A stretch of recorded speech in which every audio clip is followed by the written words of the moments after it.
Hi everyone, welcome back to my channel, welcome back. My name is Francisca Brackin. For those finding me, welcome to my channel, right? The word that came from me this evening, you guys, it came in a very interesting way because I was sitting down here and now I told him, I said, you know, I'm not going to say anything that you may say. Sometimes you need to look for the Lord, and I asked him, I say, speak, because sometimes, you know, it's like you want to know when you're ready. You don't want to be interrupted, right? You want to make sure that you're ready. So I lied down there and I was praying, and as I was praying, I heard him say, King Solomon, right? And he showed me, he said, the two women with the baby, and he showed me it. And I went to the scripture of King Solomon, and I'm going to read it for you all so you can understand what the Lord spoke to us through this, right? The first, it's taken from First Kings, and the third chapter and the 16th verse, right? This was when he was judging between the two women. So, sometime later, two prostitutes came to the king to have an argument settled. Please, my lord, one of them began. This woman and I lived in the same house. I gave birth to a baby while she was with me in the house. 3 days later, this woman also had a baby. We were alone, and there were only two of us in the house. But her baby died during the night when she rolled over on it. Then she got up in the night and took my son from beside me while I was asleep. She laid her dead child in my arms and took mine to sleep beside her. And in the morning, when I tried to nurse my baby, he was dead. But when I looked more closely in the night light, I saw that it was in the morning light. I saw that it wasn't my son at all. Then the other woman interrupted. It certainly was your son, and the little child is mine. No, the first woman said, the living child is mine, and the dead one is yours. So they argued back and forth before the king. Then the king said, let's get the facts straight. Both of you claim that the living child is yours. Each said that the dead one belongs to the other. All right, bring me a sword. So a sword was brought to the king. Then he said, cut the living child in two and give half to one woman and half to the other. Then the woman, who was the real mother of the living child, who loved him very much, cried out, oh no, my lord, give her the child, please don't kill him. But the other woman said, all right, he will be neither yours nor mine. Divide them between us. Then the king said, do not kill the child, but give him to the woman who wants him to live, for she is his mother. Right? And when all Israel heard the king's decision, the people were in awe of the king, for they saw the wisdom of that God had given him. Right? And the Lord was speaking to me through this, and he said something. He said, Francine, he said, sometimes when, this is a message, he said, sometimes when you, he said, look at this story with these two women. He said, someone wake up and they see that, okay, he said, this is a message like this. He said, your mate, this person see that their mate is dead, right? It's no longer their mate. And when I mean dead, I mean like physically dead, right? But the person they once knew is no longer that person, right? They're no longer the person that they once knew. They no longer have that love. It's like they're no longer the individual. They're no longer with them. They're no longer their mate. They're no longer loving. They're no longer, their mate. They no longer move like their mate. And he said, this was a time when they awoke and realized that this person is no longer in love with that person or whatever. And he said, what they tried to do now, because they saw that your baby was alive, your husband or your mate, your wife is alive. He said they try now to cover what does not belong to them. And when they could not cover what does not belong to them, he said they try to take out your mate, to make your mate just like theirs. Right? To make your mate just like theirs. Try to make that person, just like their mate, and not, in a sense, if you understand what I'm saying, try to make their mate just like yours. Try to kill your mate in a sense. When I mean kill also, I mean like, okay, dead or whatever, but they try to make that person not be just like their mate and give up on you and stop being that loving person and that nice person that they are. So the Lord said, when this person do this true covetousness, right? They realize that their mate is no longer their mate, and they try to take your mate in place. raise up that, and there was a tug of war that was going on, a fight between you all, okay, and you were saying that this is your mate, and he said, but when you the fight was won when you give up, just like this woman. The fight was won when you give up. You choose to give up. You prefer to give up this person than to destroy them. You prefer to give up this person or whatever. And he said the fight was won. And I began to ask him, I said, how come that this person get back their mate when they give up? He said, because the reason why this person mate died or whatever, he said it was because of that. He said the reason why this baby, if you look in the same chapter, the baby died. The baby died in a time that they didn't know. He said, and the fighting between, who's mate or whatever, the fighting would have caused your baby to die. He said, because there would constantly a struggle, and the king would have killed the child in order to, But he said, when you give up this child or whatever, and you give up the mate, when you give up the mate and you say, okay, you can have him, he said, you got back your mate. This person could start away easy because you could cover something and say, okay, put your name on it and say it's mine. Someone could come and say that is their child or whatever it is, and they put their name on it. It does not make that their child. It still comes from you. So you give up your mate and you get back your mate. He said the fight would have made that person just like this person's wife or this person's husband. It would have killed the wife that you knew. And when I mean, they wake up. Get what I'm saying? They wake up, right? He says a vicious thing. This person wake up and realize that their husband or their wife is no longer that person that they knew, is no longer their wife. They're no longer loving and nice and whatever. It's no longer the person that they knew. They no longer had the characteristic to say, okay, this person is their mate. And when they realize that they try now to make that person wife or husband just like theirs, try to kill him. Try to take him first, and when they did not take him, try to take that person from you because they realize, okay, mine is there now, I want this person on. And when they did not succeed in it, they tried to kill this person. They tried to make this person just like theirs. He said this is why the woman wanted King Solomon was to kill the baby too, because she said to herself, if I ain't have my baby or whatever, kill her baby too. So she did that was for your baby to die also. But he said when you give up the fight, he said you get back your baby. And I'm trying to understand this, right? Because I asked the Lord, I said, Lord, how come when you give up? He said, because the fighting, the constant struggle would have killed this person, would have made this person, just the fighting between the tug of war between that or whatever, between you and this individual would have made your husband just like that person's husband, or made your wife just like that person's wife. But because you give up the fight and you say no longer am I going to fight over it, he said you get back the loving wife, you get back the loving husband, you get back the loving mate. And the Lord said also the reason why he allowed this to happen because like Abraham and Isaac, he said you have prayed for this person, but he said, I did not want you to love this person more than how you love the Lord. Right? He said, he tested Abraham with Isaac to see where his heart lies. If his heart was so stuck on Isaac that when the Lord asked for Isaac back, praise your name, Lord.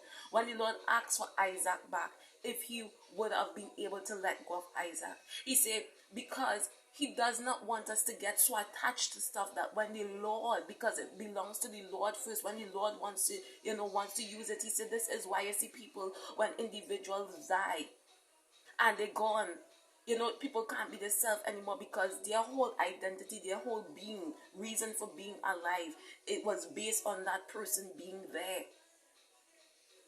And because nothing lasts forever and individuals go and come inside of things don't last forever. He said, I do not want your heart to get so attached to a person that when the Lord take that person, because it belongs to the Lord, when the Lord take that person or circumstances or whatever it is, take that person, that you now can't even function. You're now so broken apart. It's like if you die with that person because you were so attached to it.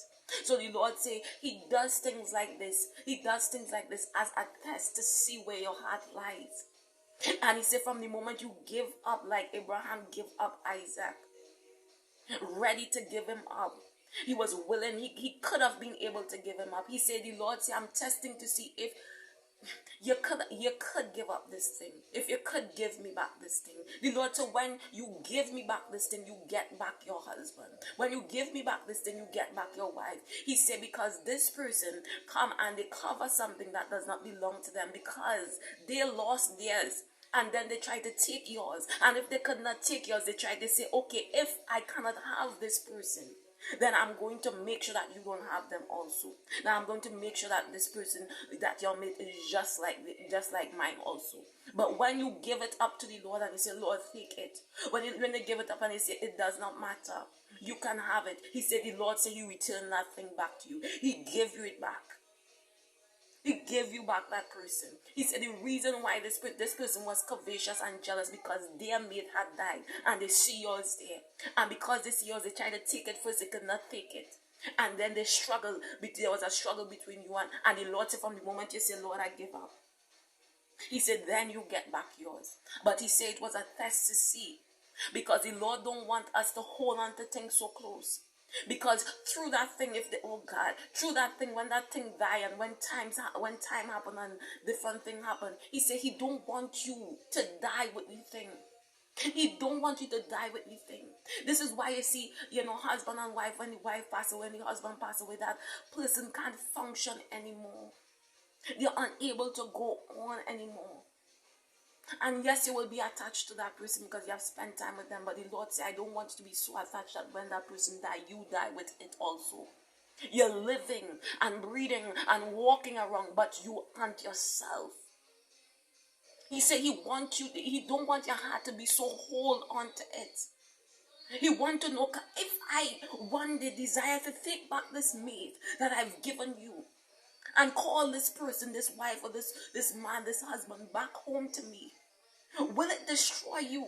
So the Lord gave it the Abraham test. And he said, give me back your mate. Give me back your mate. Give me back your Isaac. Give me back the promise. The thing that you have been praying, that you pray for the Lord to give you. You well pray for the Lord to give you. And the Lord finally gave you it after the long wait. After you waited so long, man and woman of God, because I'm talking to both. You wait so long for that mate to come in your life. And then when that mate reach inside of your life, something is threatening to take it, but not just threatening to take it, threatening to kill it. And the Lord said in that moment, it was a test to see, are you willing to let this thing go? Oh God and my Redeemer, are you willing to let this thing go? And he said, from the moment you say, Lord, I give up, he said, you get it back. He said, from the moment you say, Lord, I give up, he said, you get it back. Because the Lord said he does not want you to be attached to it. He said it was a test with Abraham. Are you so attached with it? This is why you see individuals, like I always see, like I'm saying, you see individuals, they may die or something happen and they can't function. And the Lord said, I don't want you to be like that. He also don't want the enemy to mess with your heart. That every time, there's some individual that every single time, that the enemy touch this area in their life, they're unable to function, unable to move, unable to do anything. Because why? They have been so attached to it. That is their heart. The Lord said, I don't ever want you to. He said, because he looked down and you all pray prayers and he examined you. And when he examined you, he see that every time the enemy tore with this area of your life, you're unable to move, you're unable to do anything. So he come now and he say, oh God, something is wrong here, and I want my child to be free from this manipulation, because the enemy digging around and you realize every time I touch this area, she unable to move, or he unable to move, he unable to do anything. But from the moment you let go of that thing, the Lord say you free yourself. And this is when he gave you it back. This is when he knows that you can have that thing with you, but not let it be so much a part of you as to control your every being, that when that thing go away or when the Lord take it, I'm praising you. When the Lord take it, you're unable to move, you're unable to do anything because you were so attached to it. He said, Abraham that is in the world. You give up your Isaac. You give up that mate that you've prayed so long for, and because you give him back up, because you give him up, the Lord say, I'll give him back to you.